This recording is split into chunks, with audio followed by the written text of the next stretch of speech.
el decreto que reglamenta la ley integral para personas trans, que fue firmada en octubre del año pasado, y a partir de hoy, lunes, podrán empezar a realizar todos los trámites que estén comprendidos en esta norma, y vamos a hablar de ello con Marcelo Pini, integrante de la Unión Trans. Marcela, buenos días, gracias por acompañarnos.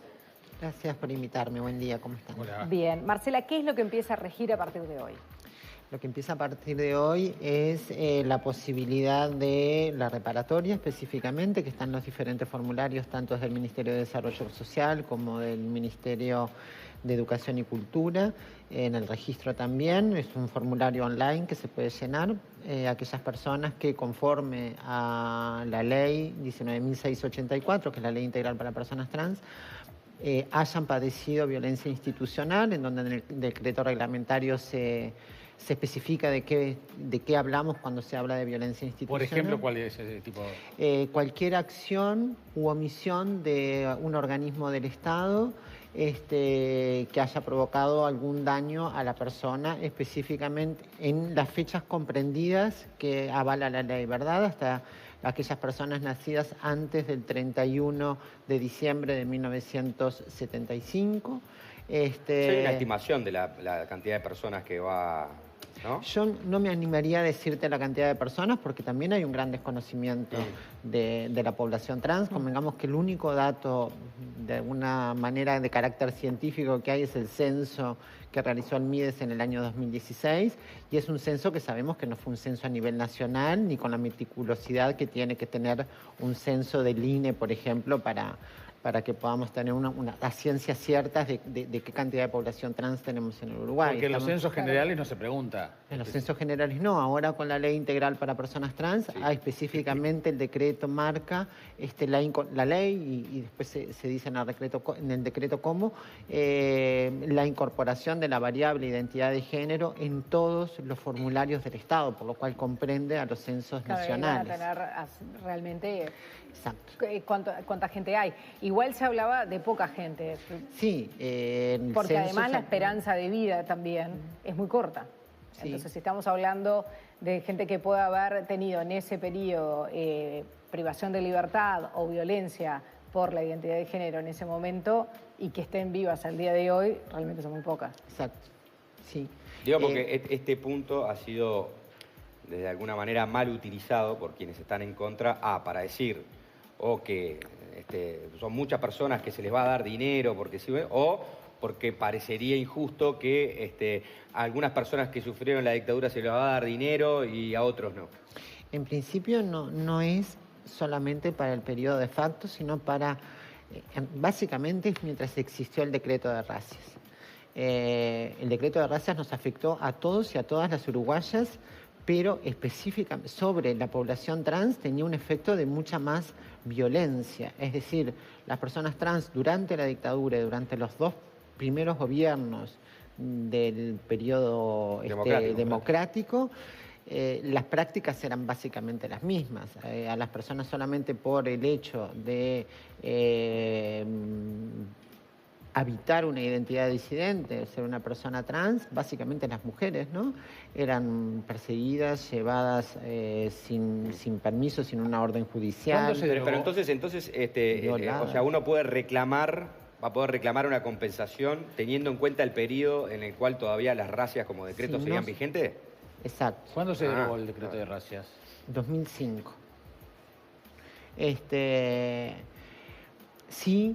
No todas las personas nacidas antes del 31 de diciembre de 1975, solamente por esa condición y que sean personas trans, van a poder cobrar esta prestación. Claro. Tiene algunas limitantes y además tenés que demostrar que padeciste violencia institucional. Los mecanismos para demostrar la violencia institucional que se organizaron y están claramente en el decreto formalizados es primero la consulta al Ministerio del Interior, porque básicamente sabemos que es el único gran registro que existe de las detenciones.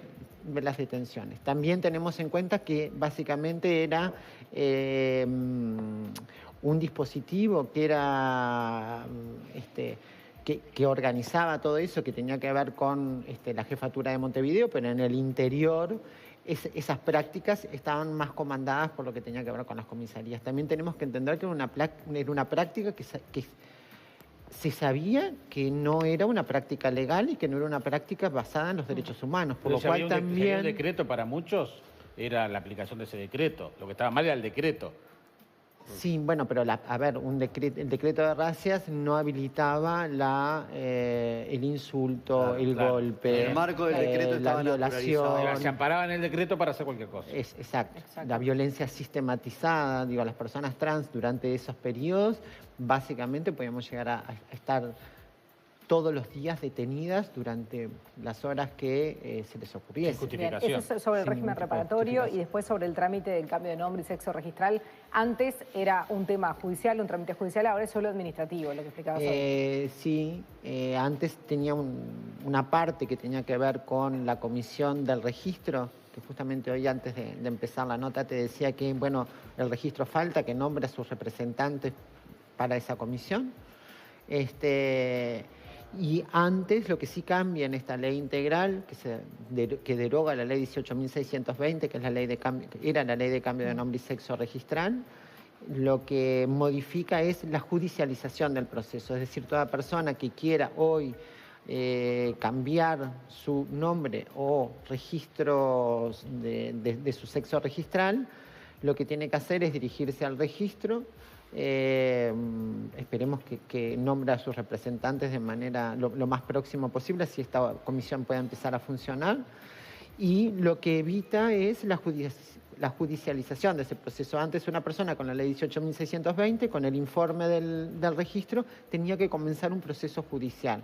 Es decir, a través de defensor público, defensora pública, o a través de su propio pecunio y contratar a un abogado, y quedaba sujeto a la disposición del Poder Judicial, de la jueza o el juez competente, y del actuario, sí, cómo tramitaba eso. Ahora es un trámite en ventanilla, digamos. Ahora es un trámite que la persona va a tener que pasar por la comisión. Esa comisión está integrada por un profesional de la salud. Más allá de que no hay inhibiciones específicas, sí se tienen que cumplir determinados requisitos, es decir, bueno, si es mayor de edad, todo lo que establece la ley.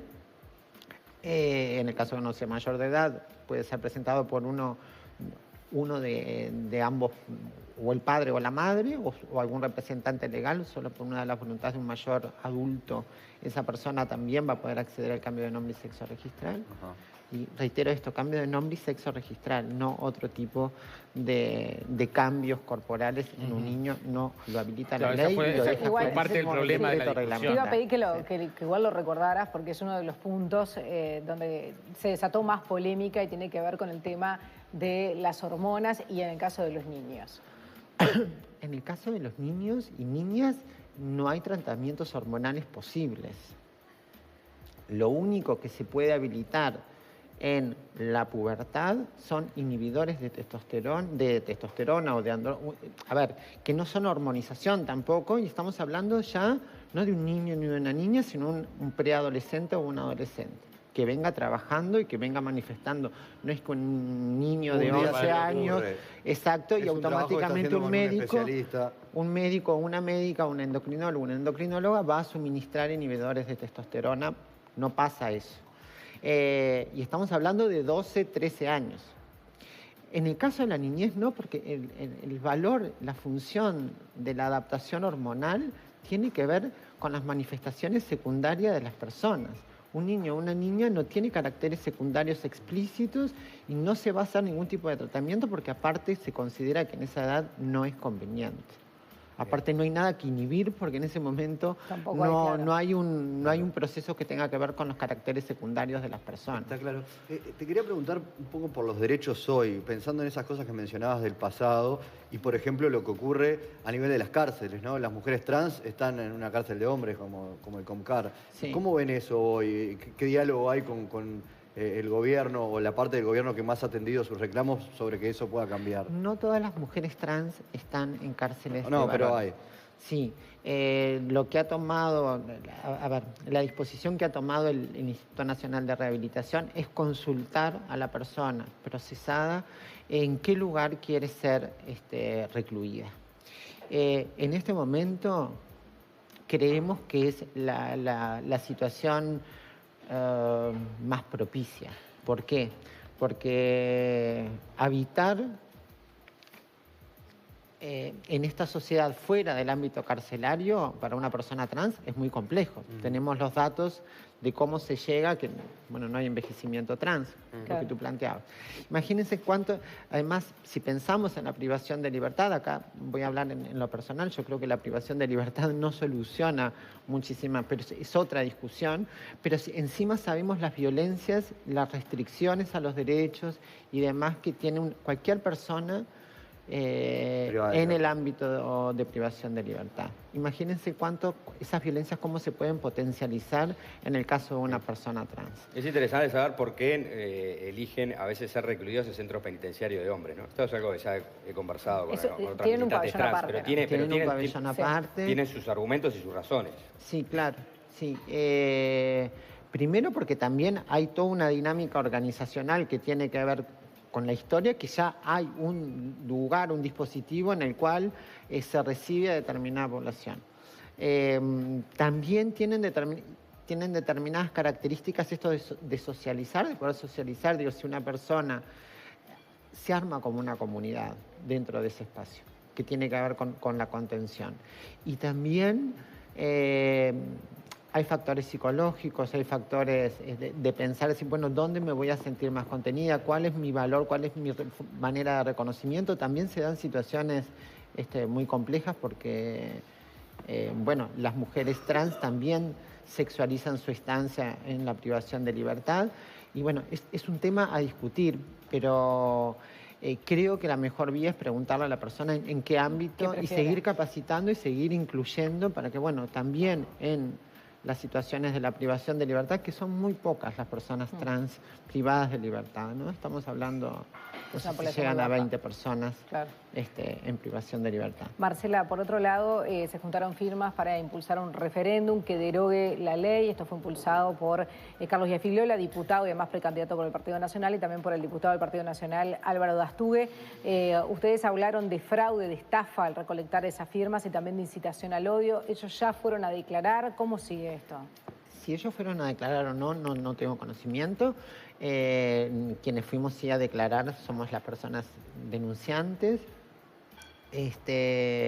No sé en qué momento la fiscal va a llamarlos. Sí, exactamente por las imputaciones que hacemos son las que tú decís, artículos 148 y 149 del Código Penal, artículo 347 del Código Penal, porque capaz que cómo surge esta denuncia. Esta denuncia surge en realidad que un día nos planteamos decir, algo tenemos que hacer porque la demanda social era muy fuerte. Lo que nos empezaba a llegar de gente que nos decía cómo le habían pedido la firma, de qué manera, en qué información teníamos que reaccionar de alguna manera. También, a ver, la junta de firmas no es de ahora, viene desde el momento, mientras se discutía la ley y demás, también teníamos que pensar, decir, bueno, la idea tampoco del movimiento social es instalar esta ley para la discusión, porque esta ley ya fue discutida. Ya hay una aprobación social, hay una aprobación parlamentaria, hay un decreto reglamentario y esta ley ya es ley y tiene que empezar a funcionar por los cánones por donde va. También tendríamos que pensar como Estado uruguayo si hoy es posible, pero habría que empezar a pensar si cualquier ley puede ser sometida a un referéndum para ser anulada. Digo, convengamos que esta ley está dentro de un marco que tiene que ver con la perspectiva de derechos, pero a su vez no solamente tiene que ver con reivindicaciones que la sociedad civil hace desde el Uruguay, sino de recomendaciones internacionales que el Uruguay adhiere, por ejemplo, Convención Internacional de Derechos Humanos, diferentes protocolos. O sea, es decir, cualquier ley puede ser sometida a un referéndum en la medida de que el Uruguay no solamente...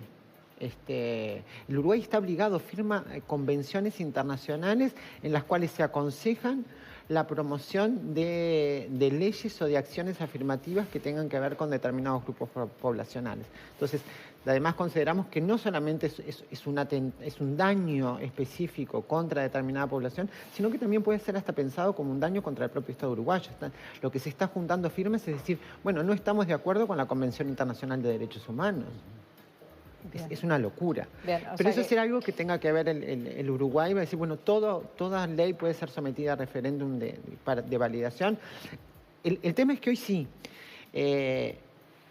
y no vamos contra eso. Contra lo que vamos es decir, bueno, ¿cómo se consiguieron esas firmas? Mintiendo, diciendo que se iban a hormonizar niños y niñas, que había una pérdida de la patria potestad. Es todo lo contrario, incansablemente hemos hablado del tema. No se van a hormonizar niños, no se van a operar niños ni niñas, no está habilitado ni por la ley ni por los protocolos del Ministerio de Salud, porque además la hormonización, cómo se llega a una operación de reasignación sexogenital, cuándo se suministran hormonas, qué hormonas se suministran, está todo protocolizado. Entonces, decirle eso a la gente para juntar una firma y abusar de la ingenuidad o de la ignorancia de una persona, de un ciudadano o de una ciudadana, es una estafa. Claramente está determinado por el Código Penal, que es el artículo 347. Las declaraciones que Yafigliola y Dastugue hacen en los diferentes medios de comunicación, en sus propias páginas de Facebook, eso explícitamente hay una incitación al odio. La incitación al odio no es decir vayan a matar a determinadas personas, pero si yo empiezo a construir reiteradamente una subjetividad negativa sobre determinada población, que además tenemos pruebas de que a partir de la junta de firmas hay 3 mujeres trans que han hecho denuncia penal por agresión. Por agresión física, por agresión verbal en diferentes ámbitos comprobables. Y si yo todos los días vengo a decir, bueno, en Desayunos Informales es un programa peligroso, como se dice de la ley, ¿qué quiere decir que la ley integral para personas trans es una ley peligrosa? Una ley que promueve derechos y quiere asimilar, abrir puertas para que todas las personas en este país tengamos los mismos derechos y tengamos la misma accesibilidad a la salud, al trabajo, y decir que eso es peligroso. ¿Estamos diciendo que las personas trans son peligrosas? ¿Que habilitar esas identidades en la inclusión social es algo peligroso? Si eso no es una incitación al odio y construir una subjetividad negativa que daña básicamente las corporalidades de las personas trans, porque esos discursos impactan directamente sobre los cuerpos de las personas trans, y las personas trans habitamos otros espacios. Entonces, si vos cargás sobre determinadas identidades, determinadas éticas y determinadas estéticas, un discurso tan negativo y de odio, eso va a tener un efecto. Entonces, claramente hay en sus declaraciones, el artículo 148 del Código Penal y 149, que es básicamente por incitación al odio, claramente se desconoce además una ley recientemente aprobada, que es la Ley de Violencia Basada en Género. O sea, hay un desconocimiento, no es un desconocimiento porque claramente, hay toda una incitación a decir vamos contra una agenda de derechos con una ideología que ellos llaman ideología de género. La ideología de género está planteada por el propio género, es decir, el género es la categoría opresora, no aquellas corrientes que intentan tratar de sanear esas diferencias entre varones, mujeres, independientemente de cuál sea nuestra genitalidad. Y si llevamos a ese... Sí, claro, habría que hacer una denuncia y esperemos que sea una denuncia que marque un antes y un después. Me parece que el Uruguay ya no se puede estar dando este tipo de discusiones, si avanzamos en derechos o no, si integramos a las personas, si incluimos a las personas o no. Me parece que esas discusiones son discusiones del pasado y en esto sí tenemos que ser, creo que el Estado uruguayo tiene que... Y hay una clara voluntad política. Me parece que el presidente de la República haya firmado un decreto, y realmente un decreto reglamentario que contempla las necesidades de cómo se trabajó para llegar a ese decreto reglamentario. Se discutió mucho también, ¿no? Hay temas presupuestales también que estaban puestos sobre la mesa, y realmente fue una voluntad política. Entonces, me parece que tenemos que empezar a dar vuelta a la hoja y empezar a decir, bueno, no es por acá, señores. Bien, no, Marcela Pini, muchísimas gracias por acompañarnos hoy. Gracias a ustedes por invitarme. 9:02, actualizamos los datos del tiempo.